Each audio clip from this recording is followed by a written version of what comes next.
একটা। তাই যখন যে যুগের নবীর সময়, যেই নবীর যুগের মানুষেরা যেই নবীরকে পেয়েছে ওই নবীকে অনুসরণ করা মানেই হলো আদম থেকে নিয়ে মুহাম্মদ রাসূলুল্লাহ সাল্লাল্লাহু আলাইহি ওয়াসাল্লামকে আনুগত্য করা। বলেন সুবহানাল্লাহ।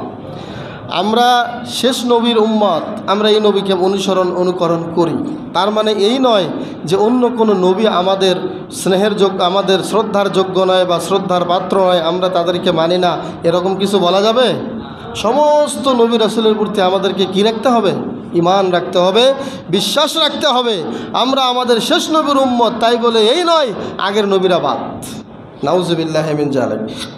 সম্মানিত উপস্থিতি, তাহলে সকল নবীর যুগের সকল যুগের নবীদের একটাই মিশন ছিল, একটাই ভিশন ছিল, সেটা হচ্ছে আল্লাহর ইবাদত করা, তাগুতকে পরিহার করা। দলিল সূরা আন-নাহলের 56 নম্বর আয়াত। আল্লাহ তাআলা বলেছেন, আউযু বিল্লাহি মিনাশ শাইতানির রাজিম। وَلَقَدْ بَعَثْنَا فِي كُلِّ أُمَّةٍ رَسُولًا أَنِ اعْبُدُوا اللَّهَ وَاجْتَنِبُوا الطَّاغُوتَ। সুবহানাল্লাহ।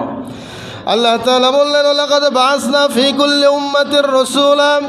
প্রত্যেক গোষ্ঠীতে, প্রত্যেক জাতির মধ্যে আমি আল্লাহ একজন রসুল প্রেরণ করেছিলাম। এমন কোনো গোষ্ঠী নাই, এমন কোনো কওম নাই, এমন কোনো জায়গা নাই, এমন কোনো যুগ নাই, এমন কোনো বংশ নাই যেখানে আমি আল্লাহ রসুল প্রেরণ করি নাই, এই কথা কেউ বলতে পারবে না।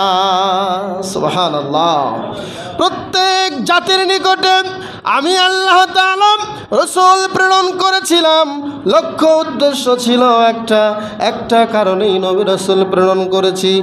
সমস্ত নবী রাসূল বলেছিল, আনে ইবুদুল্লাহ ওয়াজতানিবুত তাগুত, তোমরা সবাই আল্লাহর ইবাদত করো আর তাগুত থেকে দূরে থাকো।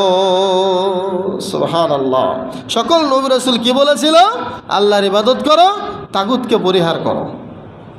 তাহলে দুনিয়ার নবীর উম্মতেরা আমরা যারা কাজ করতেছি, বিভিন্ন দলের অধীনে থেকে, বিভিন্ন সংগঠনের অধীনে থেকে, বিভিন্ন সমাজের আন্ডারে থেকে, বিভিন্ন গোষ্ঠী বা একটা ফাউন্ডেশনের পক্ষ থেকে সবাই মিলে যেভাবেই দিনের কাজ করতেছি। যেমন আপনারা জানেন, বাংলাদেশে সর্বপ্রথম এবং সর্ববৃহৎ সংগঠন হচ্ছে বাংলাদেশ জমিয়তে আহলে হাদিস।